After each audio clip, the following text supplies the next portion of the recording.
வணக்கம். நீங்கள் இணைந்திருப்பது தடம் நியூஸின் காலை நேர செய்திகளுடன். விரிவான செய்திகளுக்கு செல்லும் முன் முதலில் தலைப்புச் செய்திகள். மக்களுக்கு வளிமண்டலவியல் திணைக்களம் விடுத்த எச்சரிக்கை. அனுர அரசாங்கத்திற்கு எதிராக உச்சகட்ட நகர்வில் மொட்டுக்கட்சி. யாழில் விபத்துக்குள்ளான எம்பி வைத்தியசாலையில் அனுமதி. கடவுச்சீட்டு பெற காத்திருப்போருக்கு வெளியான நற்செய்தி. வடக்கில் கல்வி பணிப்பாளர் பதவி வெற்றிடங்கள் கல்வி அமைச்சு வெளியிட்ட அறிவிப்பு. உண்மையான தகவல் வழங்கினால் 1 மில்லியன் ரூபாய் சன்மானம் போலீசார் அறிவிப்பு. தொடர்பான விரிவான செய்திகள். கொலையுடன் தொடர்புடைய நபர் தொடர்பான உண்மையான தகவல்களை வழங்குபவர்களுக்கு 1 மில்லியன் ரூபாய் வழங்கவுள்ளதாக பதில் போலீஸ் மா அதிபர் பிரியந்த வீரசூரிய அறிவித்துள்ளார். அதற்கமைய 2024 ஆண்டு டிசம்பர் மாதம் 24 அன்று வெள்ளவ போலீஸ் பிரிவின் வாசல அடுக்குமாடி குடியிருப்புகளின் மரளுவாவ பகுதியில் ஒருவரை சுட்டுக் கொன்ற குற்றவாளிகள் குறித்து சரியான தகவல்களை வழங்குபவர்களுக்கு சன்மானம் அறிவிக்கப்பட்டுள்ளது. அது தொடர்பில் தகவல் வழங்குபவர்களின் இரகசியத்தன்மை பாதுகாக்கப்படும் என போலீசார் உறுதியளித்துள்ளனர்.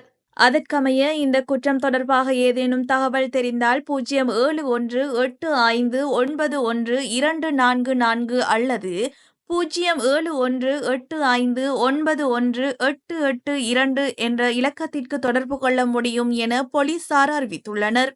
சம்பவம் இடம்பெற்ற தினமன்று துப்பாக்கிச் சூட்டுக்கு இலக்காகி காயமடைந்த கணவனும் மனைவியும் குருநாகல் வைத்தியசாலையில் அனுமதிக்கப்பட்ட நிலையில் கணவன் உயிரிழந்துள்ளார். மரளுவாவ பிரதேசத்தைச் சேர்ந்த 32 வயதுடைய நபர் உயிரிழந்தார். 30 வயதுடைய பெண் காயமடைந்தமை குறிப்பிடத்தக்கது. மாகாண கல்வி பணிப்பாளர் பதவிகளுக்கான வெற்றிடங்கள் காணப்படுவதாக உயர்கல்வி மற்றும் தொழிற்கல்வி அமைச்சு தெரிவித்துள்ளது.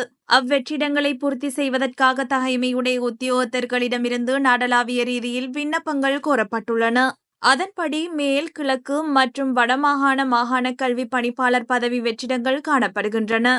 குறித்த பதவிக்கு விண்ணப்பிக்கும் நபர் இலங்கை கல்வி நிர்வாக சேவையில் தரம் 1 5 வருடங்களுக்கும் குறையாத திருப்திகரமான சேவை காலத்தை கொண்ட உத்தியோகராக இருத்தல் வேண்டும்.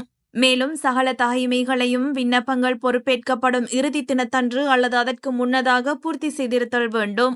இந்த பதவிகளுக்கான விண்ணப்பங்களை மார்ச் மாதம் 3 வரை சமர்ப்பிக்கலாம் என்று உயர்கல்வி மற்றும் தொழிற்கல்வி அமைச்சகம் தெரிவித்துள்ளது. கடவுச்சீட்டு வழங்கும் முறையை செயல்படுத்த தேவையான பணிகள் தற்போது நடைபெற்று வருவதாக பொது பாதுகாப்பு மற்றும் நாடாளுமன்ற விவகார அமைச்சு தெரிவித்துள்ளது. இது தொடர்பாக நீதிமன்றம் விதித்த தடை உத்தரவு தற்போது நீக்கப்பட்டுள்ளதால் அந்த முறையை செயல்படுத்துவதில் எந்த தடையும் இல்லை என்று நீதிப்பிரதி அமைச்சர் சுனில் வட்டகல கூறியுள்ளார். அதன்படி கடவுச்சீட்டு வழங்கும் பணியை சுமார் 8 மாதங்களில் தொடங்க திட்டமிடப்பட்டுள்ளதாகவும் சம்பந்தப்பட்ட நிறுவனங்களுடன் ஏற்கனவே ஒப்பந்தங்கள் கையெழுத்திடப்பட்டுள்ளதாகவும் பிரதி அமைச்சர் குறிப்பிட்டுள்ளார்.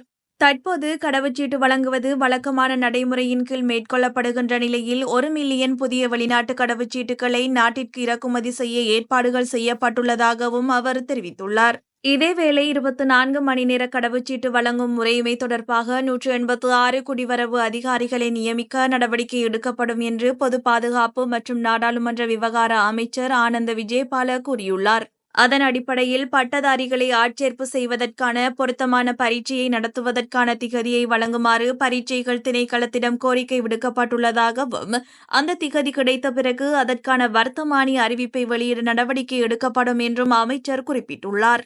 இந்த நிலையில் குடிவரவு மற்றும் குடியகழ்வு திணைக்களத்திற்கு தற்காலிக அடிப்படையில் 14 உதவி கட்டுப்பாட்டாளர்களை ஆட்சேர்ப்பு செய்வதற்காக பொது சேவை ஆணைக்குழுவில் சமர்ப்பிக்கப்பட்ட பட்டியல் அங்கீகரிக்கப்பட்டுள்ளதாகவும் 24 மணி நேரமும் கடவுச்சீட்டு வழங்க நடவடிக்கை எடுக்கப்படும் என்றும் அமைச்சர் வலியுறுத்தியுள்ளார்.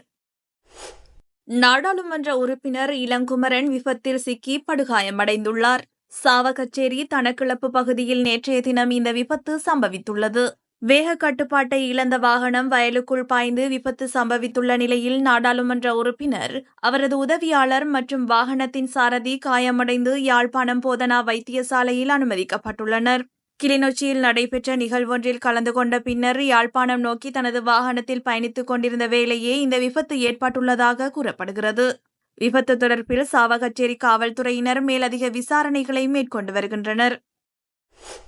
ஸ்ரீலங்கா பொதுஜன பெரமுன கட்சி தினசரி ஊடக சந்திப்புகளை நடத்த தயாராகி வருவதாக தெரிவிக்கப்படுகிறது.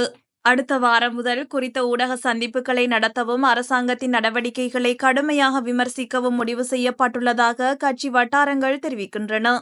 அதன்படி தற்போதைய நாடாளுமன்ற உறுப்பினர்கள் ஒவ்வொரு திங்கட்கிழமையும் இந்த ஊடக மாநாடுகளில் பங்கேற்பார்கள் என்று கூறப்படுகிறது. அதனைத் தொடர்ந்து அந்த கட்சியின் முன்னாள் நாடாளுமன்ற உறுப்பினர்கள் செவ்வாய்க்கிழமை ஊடக சந்திப்புகளில் பங்கேற்பார்கள் எனவும் தெரிவிக்கப்படுகிறது. இதேவேளை புதன்கிழமைகளில் உள்ளூராட்சி பிரதிநிதிகள் சங்க உறுப்பினர்களாலும் மற்ற நாட்களில் கட்சியை பிரதிநிதித்துவப்படுத்தும் பல்வேறு அமைப்புகளாலும் ஊடக சந்திப்புகள் நடத்த திட்டமிடப்பட்டுள்ளதாக தகவல்கள் தெரிவிக்கின்றன. இந்த நிலையில் தேசிய மக்கள் சக்தி அரசாங்கத்தின் பலவீனங்களை கண்டறிந்து அவை குறித்து பொதுமக்களுக்கு தெரிவிக்க நாடாளுமன்ற உறுப்பினர் நாமல் ராஜபக்ஷ அறிவுறுத்தல்களை வழங்கியுள்ளதாகவும் கூறப்படுகிறது. தற்போது நிலவும் வறண்ட வானிலை தொடரக்கூடும் என வளிமண்டலவியல் திணைக்களம் தெரிவித்துள்ளது. தற்போது கொழும்பில் 28 டிகிரி செல்சியஸாக இருக்க வேண்டிய வெப்பநிலை இன்று 31 டிகிரி செல்சியஸாக உயர்ந்துள்ளதாக தெரிவிக்கப்படுகிறது.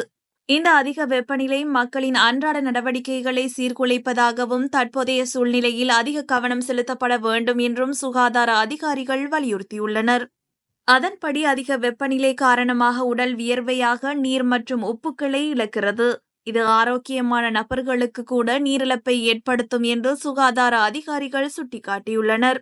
இந்த நாட்களில் வெயிலில் வேலை செய்பவர்கள், குறிப்பாக நெடுஞ்சாலையில் வேலை செய்பவர்கள் மற்றும் நெல் வயல்களில் வேலை செய்பவர்கள் மிகவும் எச்சரிக்கையாக இருக்க வேண்டும் என அறிவுறுத்தப்பட்டுள்ளது.